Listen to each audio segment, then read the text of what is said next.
I'm really happy to be here. I've been in Ithaca for about a week and a half, so I'm local.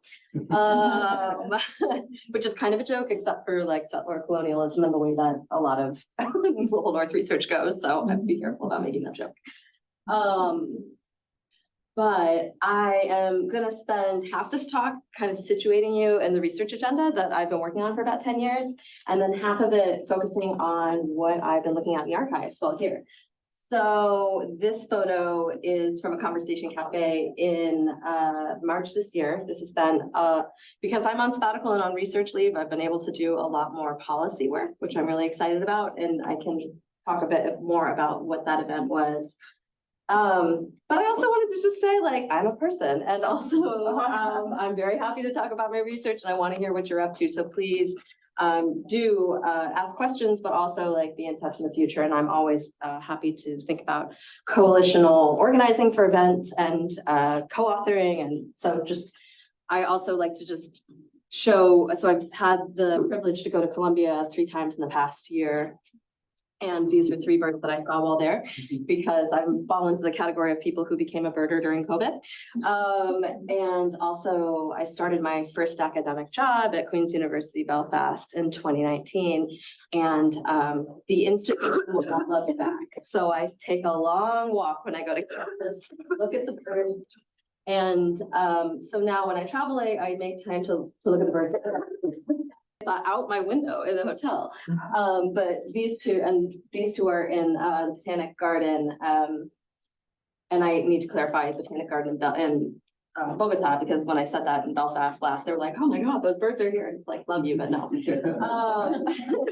But I'm not going to nerd out further about these, but if you would like to, find me. And you know, this was also mostly covered in the introduction.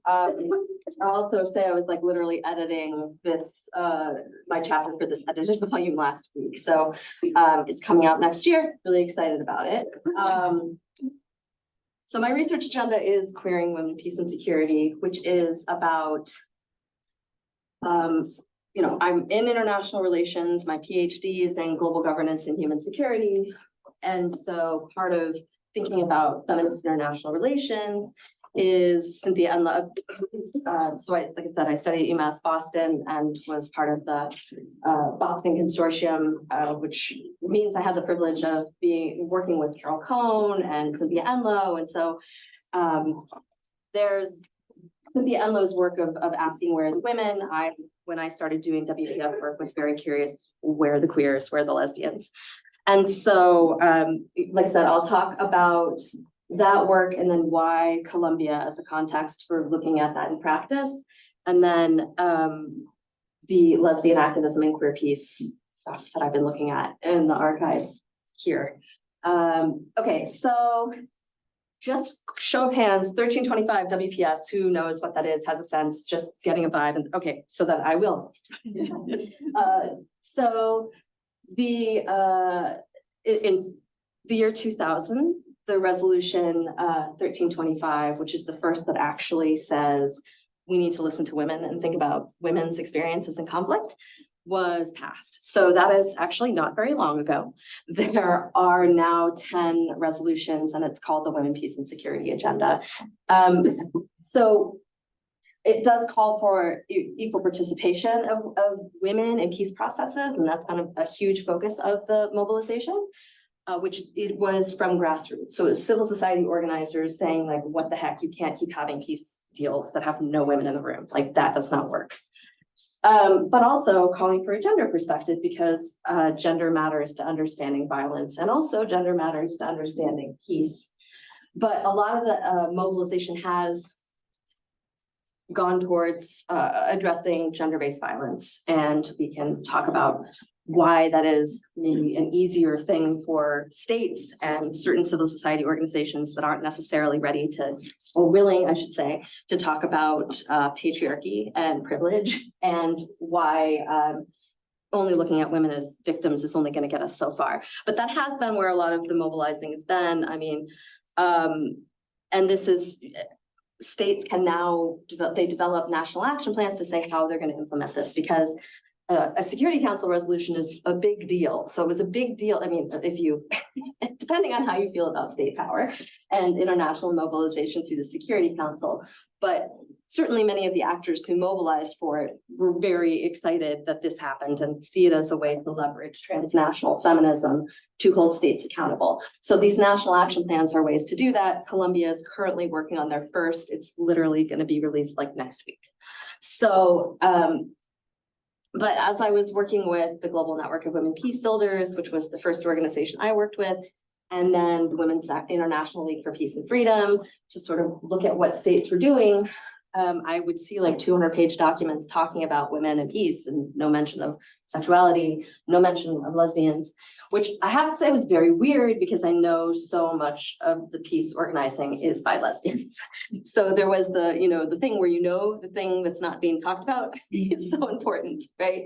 And I was learning about this in New York City at the time. I was working with a couple of different of these organizations I mentioned who are, are the leading Global Network of Women Peacebuilders and Women's International League for Peace and Freedom would be some of the leading organizations that bring people to the UN to talk at the Security Council, that have, events annually to say, what are states doing for peace and security?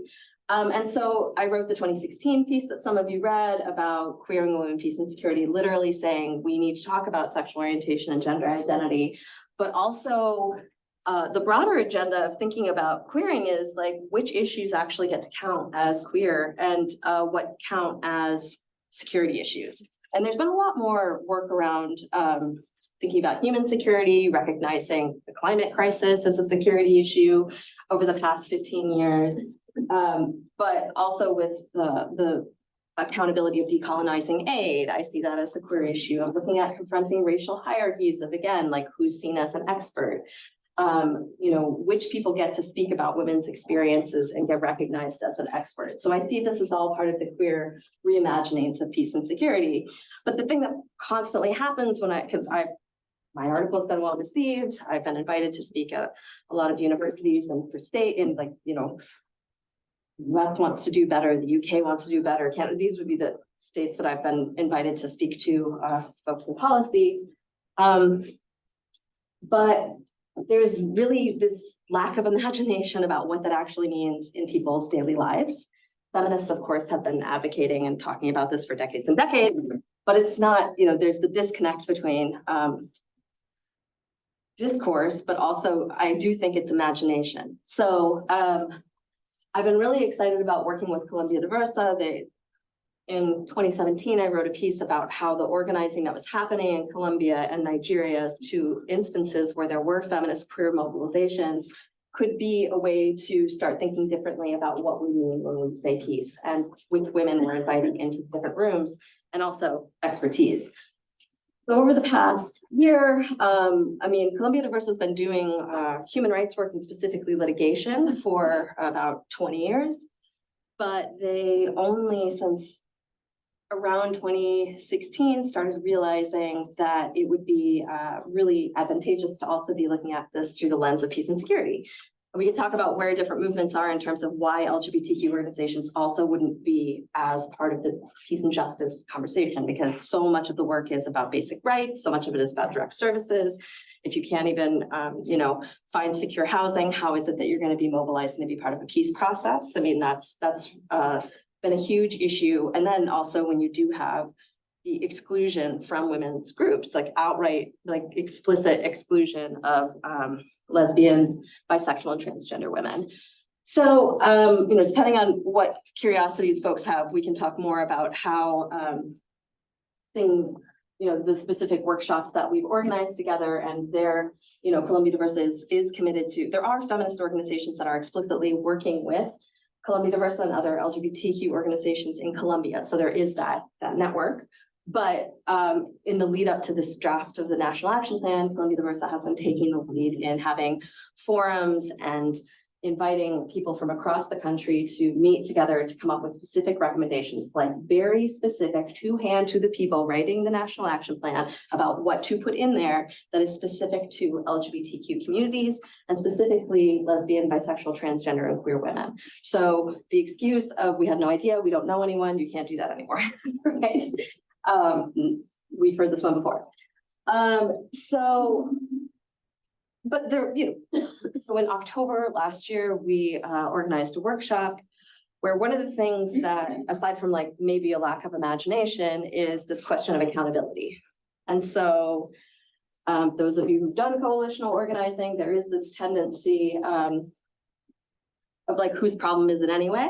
I mean, we've certainly seen this around race, but if you have organizations that it's fair to say are overtaxed and they're overstretched and underfunded, there's a continuing challenge of this isn't, we are not experts on LGBTQ issues. It's not, as a women's rights organization or a women's peacebuilding organization, it's not really our responsibility. But what I'm showing with my research and what is so desperately obvious from those marginalized LGBTQ organizations that are most targeted, especially right now with the rise in anti-gender attacks, it is a responsibility of all organizations that are doing gender justice work to also be talking about LGBTQ issues.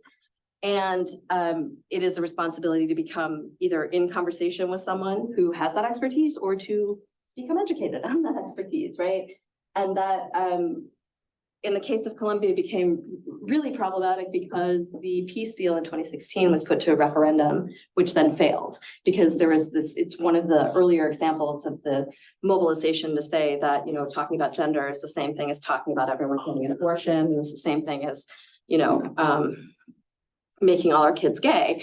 And so, yeah, there were lessons learned about what it means to, you can't put that issue on the side. It actually has to be central to your organization because the people who are opposing you and opposing your referendum for peace are going to use it against you. And this is something that we're seeing in the US and in the UK for sure, and is being exported. But then we're looking at between the workshop that we had was between women peace builders and queer and trans experts. And so much of what I'm interested in looking at in my work is like the problems inside the house. Like so much of it can just be done within our own organizations to actually do a better job of mobilizing and do a better job of understanding what gender means in a more expansive way. But because of the issue in terms of funding and access to power and privilege, there's a huge discrepancy between the LGBTQ rights movement, especially queer and trans women who have been excluded, and those small group of feminist and lesbian women who've been part of the peace process. We have this organized space where the hope is that, and these are folks who are invited because they are friendly, right? Like they're already, we're not inviting people to come like debate queer and trans lives, right? We're bringing people together to talk about what are we doing next. And the tension over, well, if we talk about queer, we're going to be inviting the men in, or the question of like, it's too divisive, or this is not our responsibility, which is a moving target. Like that is what's used all the time. I mean, I'm seeing nods because it's so familiar. It's so familiar and it doesn't work to wait till later. And it's also what Charlotte Bunch was saying in like the 80s, like you can't wait. That's around founding UN Women. Like we can't wait to be invited to be part of this activism. It has to be from the beginning. But that said, there's how do you move through what we saw was actually a lot of times an issue of class, an issue of access, an issue of like actually talking through these challenges that are real. I mean, there are real challenges to access, but that's so much of what the movement coalition building work is. And that takes time and that takes commitment and that takes South-South collaboration. And that is not as sexy to fund. And that is not as sexy to write about because honestly, most of the writing is about violence against LGBTQ people. It's not about it's not about movement building. It's not about what are the 5 key issues that, lesbian organizers are saying need to be funded. It's just that research is pretty much nowhere to be found. So these conversation cafes, I've done 2 of them. We're doing a similar event in New York next week. are similar to that workshop, which was about 20 people, bringing in folks from organizations like Global Network of Women Peacebuilders and Outright Action International, like those that are definitely, you know, most of their work is on, or all their work is on LGBTQ issues, those who are working on, you know, peace building, and just having kind of casual conversation spaces to actually understand how you can talk about reproductive justice and LGBTQ issues and what other organizations are doing. And actually they are doing work in Cameroon. Actually, there are lesbians that are working in Nigeria for, you know, women, peace and security, and having that like face-to-face conversation, casual space where you can ask questions and like be okay not knowing is again something that is very, very rare to find. So people really value that. So with Columbia University and Christian Aid, we also developed this practice-based toolkit, which is, you know, frequently asked questions about queering WPS, but also looking at, you know, what Columbia University did to like some of the recommendations made. What does it mean to queer the, I didn't mention in terms of implementation, there's 4 pillars of women, peace and security, because we're looking at 20 years of WPS now. There's been a lot of activism. There's been a lot of scholarly work, on WPS. And the protection, prevention pillars, and then also relief and recovery and participation. Those would be the 4 ones. It's how do we think about a queer intervention? What does it mean to think about participation from a queer perspective? What are the relief and recovery needs from queer communities? So there's also though like the queer question of like, what are we asking the Security Council to do? I mean, the Security Council is absolutely not neutral. I mean, UN's not neutral. And so there's been more from queer international relations, international law. There's been critique of like, why are we asking these like, why would we be asking the state to queer, and what does it mean to have a queer resolution? I take the position of doing the both and of being like the critical of like, what are we potentially doing and who do we want to make sure is in the room? But also there's a lot of power that can come from holding it, like saying we have this resolution and mobilizing across different states. And, you know, having that, because every year, like right now it's Women, Peace and Security Month, there's open debates at the UN where the states have to report what they're doing to implement WPS. And so it brings together a lot of activists as a space in the global north. We're talking about gathering in New York City, but there's a lot of across issues and across countries and contexts that way.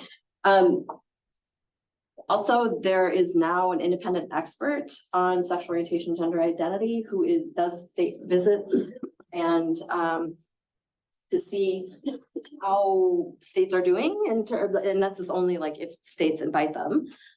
But the current independent expert is filtering out, and we have a new one. This is Victor Madrigal-Berlez, who was our former independent expert. And incoming is Graham Reed, who was the executive director of Human Rights Watch. So we're making these recommendations. A group of us got together in London to make recommendations about next steps, because Victor was the first to really bring in the peace and security element to looking at sexual orientation and gender identity in human rights, and released some really amazing reports on gender that and gender theory, which really is a great read, and I recommend it for anyone, especially if you're writing anything about feminism, gender, because it gets right at the same like anti-trans rhetoric that you're hearing all the time, and also has all the case studies. Like there's so many submissions from states all over, so it gets, you know, immediately you have citations of this is not a Western imposed, you know, idea of LGBTQ rights. And there you have all the receipts, because it's tons and tons of data. So I would recommend that. And let's see.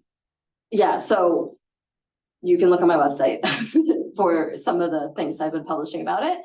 But I also I do want to acknowledge that there is more interest in like finding out about the experiences of queer people in conflict, for sure. But there's also like people who've been mobilizing and supporting queer community and something that I find is, so I did interviews for my book in Korean Women, Peace and Security in Colombia and in Belfast. And there's not a single domestic organization that I would talk to about LGBTQ issues that would see the work they're doing as peace. So there's this disconnect about who would identify as a peace activist, right? So I do think and hope that with more organizing and connecting, people will feel more comfortable. So what I see is like claiming that, like walking with that, like owning that identity and expertise. But I say that just to note that it is hard to imagine and see what I mean, the youth peace and security movement is shifting that a bit, because there's a lot more queer people, not that there's more queer people, but there's more queer people openly identifying as queer and having that as part of the mobilizing they're doing. But okay, so hold all those questions, shifting gears a little. So the way I'm trying to see the way I'm going through the presentation is international level, but also let's look maybe at the local level of like what some of this peace movement and like pretty much your backyard actually kind of looks like. So I did want to acknowledge that because of the Phil Zwickler grant, I was able to come here. I did learn about the human sexuality collection when I came to the On Our Backs archive or exhibit, which is amazing. I hope folks got to see that. Is there anything online for it, Brenda? Yes. Yeah. Okay. Yes. So more on that. But I decided to focus in on, you know, as I said, I'm always curious, okay, where are the lesbians? How do we talk about the lesbians that we know are there is basically the question that I'm curious about, right? And so I decided to look at 3 different archives, right? So the Valerie Taylor papers, Candace Widmer papers, and then Queers for Economic Justice papers. So I knew about Queers for Economic Justice, which is why I first got excited to start looking at the archives because, like I said, I lived in New York City and that organization was like everywhere doing amazing stuff. So I was really thrilled. They have like 14 boxes of documents here, and I've looked at 8 of them pretty closely. It's been a journey. There's like 50 to 60 folders in each of these, and essentially the organization folded in 2014, and like you can look at all the documents, right? I looked at the Candace Widmer collection. It's 1 box, so I looked at all of it.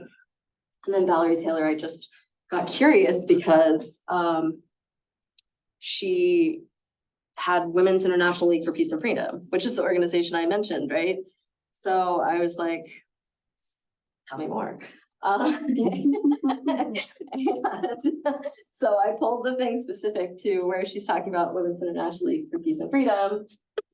And again, I'm always thinking about like what labels people choose, what people give, how people are remembered, you know, how people's expertise is seen. And so I do think that I think it's fair to say for the most part, she's known as a lesbian writer. And so, you know, the Whisper Their Love and many other wonderful books about lesbian romance and sex are, you know, she's quite well known for that. But she's also an activist and was part of Women's International League for Peace and Freedom and Quaker activism. So I'm not going to say too much about that, but because I don't know too much more yet. But I was also, the other thing I'm so interested in is like where people fall in the movement. It's like where they find a home. Because I think that also explains why we don't know where the lesbians are in the peace movement, because they find a home somewhere else where, or, you know, try to at least, and it's somewhere where it's more productive, right? And in, you know, this is from a Gay and Lesbian Pride Week speech in '78, and Valerie Taylor is saying, you know, this tension about putting whether or not women should put their energy into gay liberation or feminist movement work. And she's saying, and this is at the time, of course, where there's also ongoing discussion about lesbian separatism, and like, could you even be part of these spaces anyway if you were a lesbian feminist? But this is not resolved. Okay, like this is not resolved. And I think whenever we read movements, whenever we think about like what's present in the outcome documents, and we have to think about, of course, who was in the room and also who wasn't in the room because they were pushed out. And, you know, that's why it's really wonderful when you can look at archival documents for a decade plus to sort of see who was in the meeting notes at the beginning. I have now realized that I actually do have a fetish for meeting minutes because you can learn so much, which is good because it was like half the boxes, honestly. There's so much processing and like literal emotional processing, right? But anyway, I think that recognition of that being attention in terms of where women's organizing was going is important. But then also, it's just so rad to see her like at these other movements, like movement events, right? So showing up for Nicaragua, but also I think it's interesting how she's listed. She's generally listed as poet, right? Like she's not listed as lesbian poet. Does everyone know she's a lesbian? Maybe because these are events that are like, I think she was in Arizona at the time. So like, I don't know. Maybe everyone knows, but probably not, right? Like that, probably not. Actually, most people assume women are straight, no matter what. It's remarkable. So even if they're executive directors of an organization, anyway, that's yeah. But I did want to just, you know, highlight some of the, I just think it's so great to see her in coalition, because again, like if you look at some of the textbook histories of like what's happening with LGBTQ movements, there are claims about not being part of other movements or, you know, not being intersectional. And, you know, we have to be careful about that. We have to be careful. And yeah, I mean, this ends my knowledge of Valerie Taylor's activism in these other contexts so far, but I am curious. Now we get to Candace's box, which was pretty small. And so Candace got a PhD at Cornell, and her focus of her work was on NGO board governance, which also to me, I think explains why pretty much all the things in the box were meeting minutes. Again, like meeting minutes from these peace encampment meetings. There was a lot of regional, well, I don't know how many, to me it seemed like a lot in some of the archives I looked at. But she, I didn't know about that. Do folks know about this peace encampment? Seneca? Okay. Yeah, okay, cool. I did not. My partner's from Skinny Atlas, so like, I don't know, I've been here a couple times, but I haven't spent that much time. But yeah, there was like a several decade encampment. There was something called the nuclear summer in '83, where there was a massive protest to the Army Depot, Department of Defense depot in Romulus, New York, 40 minutes from here. And there were a lot of lesbians there, and they were open and out about being lesbians, and it was part of why they were there.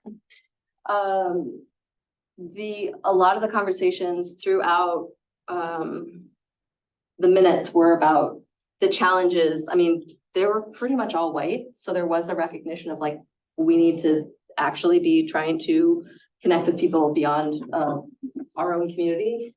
But there was a lot of tension, which I'm newer to learning about these peace encampment documents and experiences, but like that there was the constant tension of like people who were living on the land and people who weren't. They bought a house, they were invested in, like, you know, they wanted to leaflet and talk to the local community, but it was a tension throughout the entire time that they were at this camp. But you know, they had a very successful, I would say, event where they had like 200 women arrested. It was covered in the New York Times. You know, there was a very much like, are there nuclear weapons thing that until there's definitely been FOIA requests, now there were. So this is like, I took this off a website for the city. So it's not even like secret, right? Although I don't know how many people know that. So it's like one of those things that there's a massive encampment there, well, not massive, but like a meaningful encampment that was very vocal, covered in the New York Times, and I don't think a lot of people know about it.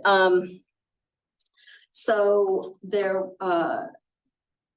in '86, so 3 years after their summer of action, there was this vision statement of we're committed to ending the arms race by transformation of society through the principles and practice of feminist nonviolence and consensus process. So I have done a little bit more research. There's at least one book and one dissertation where people have looked at this encampment as part of other encampments.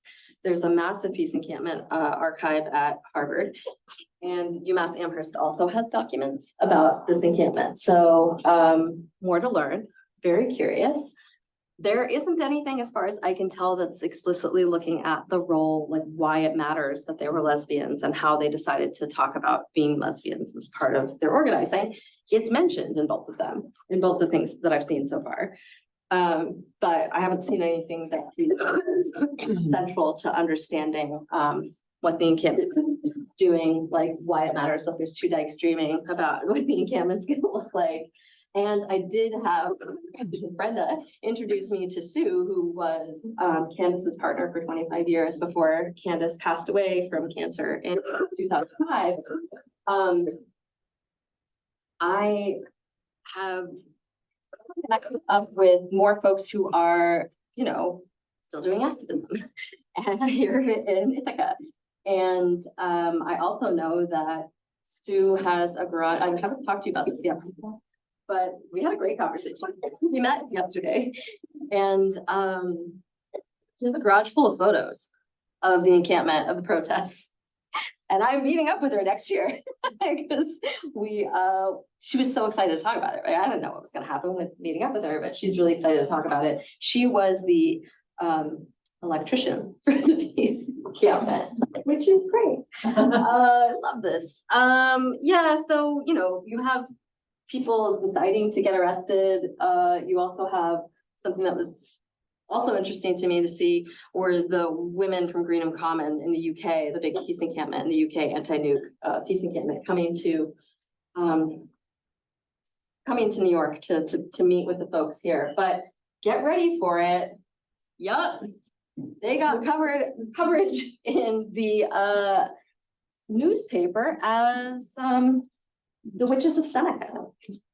Has anyone heard of this coverage? Or familiar with this? So this is in '84. I have to say my heart skipped a beat because I was so excited, actually. I mean, unfortunately, yeah, we should all talk about it more. But I am always kind of expecting that the reasons that these stories disappear is because it's inconvenient for the rest of the movement. And it could not be more on the nose to literally be calling the encampment a bunch of witches, which, to be fair, some of them are. And that's something I want to know so much more about, right? There's literally meeting minutes of passing around crystals. And some of the women have already been interviewed talking about being white witches and that being a part of, why they're living on the land and why they're doing what they're doing.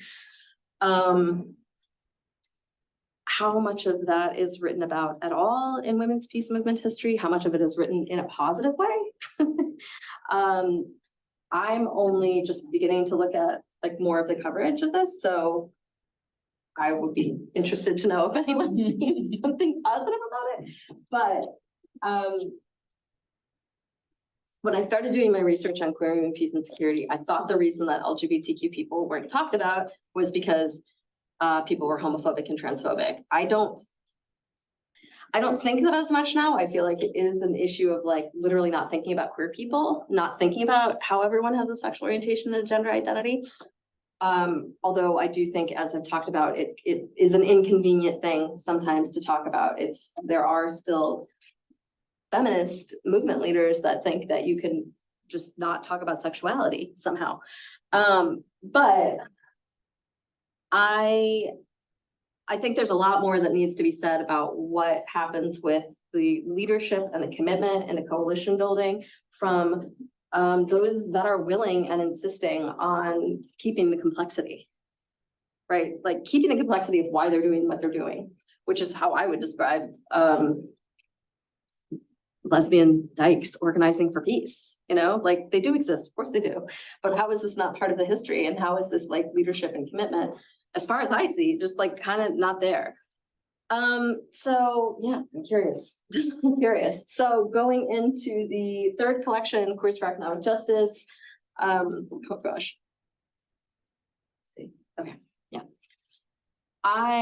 So they existed from like 2002, 2014, and really emerged out of more organizing around homelessness, people experiencing homelessness, poverty, and the extreme violence, and also just lack of access to services that queer and trans folks were experiencing, especially queer and trans people of color.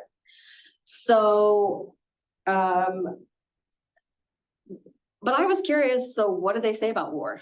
And actually early on in like 2002, 2003, it was one of the main pillars that they wanted to talk about, anti-militarization, anti-war, but because so much of the, well, I should go back, because so much of the organizing ended up focusing on access to housing, like being able to, they would host lots of trainings just about like 101, know your rights if you're in the shelters, 101, like how to change your ID, and so much grant writing, and they got a lot, well, I mean, it's New York City, right? So like, I would say probably, at least at certain points, 60 to 70% of their funding was going to housing, was going to paying for rent. But the drop-in space was really important, right? They're organizing, they're inviting their people in, they're connecting people with resources and services. So all that to say that while the anti-militarization component was a part of their initial framing and as part of their vision, it really I didn't see much so far about how that continued within their mission as a main through line. But in the beginning, there was a hope that it would. But I did find this, we the undersigned call for peace. And again, this was one of my like, oh my God, like finding this was really exciting. Of like an explicit like no to the Iraq War, and like the mobilizing in October 2001 to pull together this coalition of organizations, queer organizations. And guess what? One of them is essentially what became Columbia Diversa. I'm sorry, like chills, honestly. A little bit. Like a little bit. We're like, of course, I'm messaging with Susanna. And the executive director, Marcella's like, oh yeah, that was like when we were trying to like organize under that name. So it's just, we stand for peace. Finding the word peace, I have to tell you, as like a lesbian feminist doing this work, I mean, this is huge to me because like, it's just not that there's, Queers for Economic Justice, the framing around justice is a connection for sure, but literally making the connection of how it's, an excuse by the right wing to move forward their agenda, divert funds from desperately needed social services. This is an organization doing direct service work for LGBTQ people living in New York City. So there is your intersectional coalition work. And they did, or this is 2003, they are, still asking this question about like the impact of the war on terrorism, talking about military jobs, because so many of the people that they would be working with directly would be being offered that as a way out of poverty. And bringing a queer critique to that, saying, yeah, this is not actually economic justice. This is, and I do think it's meaningful. They did get funds from like, I mean, in the early years, they were actually funded, like they got state funding, like a little bit. So I think it's meaningful to show that they were calling for some pretty, what would be considered radical stuff. They were getting funding. I do think there was, from what I can tell, because there's a lot about financial crisis, there was, I do think there's that question about the capacity of what they were able to do and how much you actually do pay people and how many people you need to continue doing this really, really, really hard work. it's really, really hard work to be the one that's providing the direct services to people who are experiencing homelessness and have been, you know, are transitioning. I mean, to state the obvious. I am going to end on calling for support for those at Cornell who are organizing in solidarity with Palestinians. Like I said, I've been here a week and a half. It took me till yesterday to figure out who that was. But I did see the Students for Justice in Palestine event yesterday. And then also, I don't know if folks have seen this yet or not, but there is a statement out from the Cornell Collective for Justice in Palestine, and they have 10 points in their statement. The first is, we, the faculty of the Cornell Coalition for Justice in Palestine, stand for Palestinian human rights, sovereignty, liberation, and the rights to resist. So I did want to bring folks' attention to that. And here's more amazing drawings from the meeting minutes. Of course, cats, but then no people engaging in direct action. Also with the cat. So yeah, okay, that was a whirlwind, but thanks for hanging in, and I look forward to your questions.